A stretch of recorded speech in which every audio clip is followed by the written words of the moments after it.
آج ہم قسط 239 کے کچھ اہم حصوں پر بات کر رہے ہیں۔ جی بالکل، یہ حصے ہمیں کرداروں کی نفسیات اور ان کے آپسی تعلقات کی گہرائی میں لے جاتے ہیں۔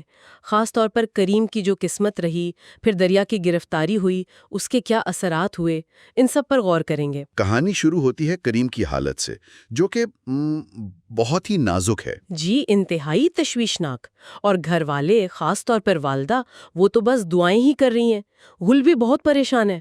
ہاں، وہ بے بسی کا عالم ہے نا، کہ آپ کچھ کر نہیں سکتے سوائے دعا کے۔ بالکل۔ فرحاد کی کوئی بھی بات سننے سے، کوئی معافی قبول کرنے سے۔ وہ کہتی ہے کہ تم نے دریا پر یقین کیا اور بس ہمارے درمیان سب ختم۔ یعنی اعتماد جو ٹوٹا ہے نا، وہ اصل مسئلہ ہے۔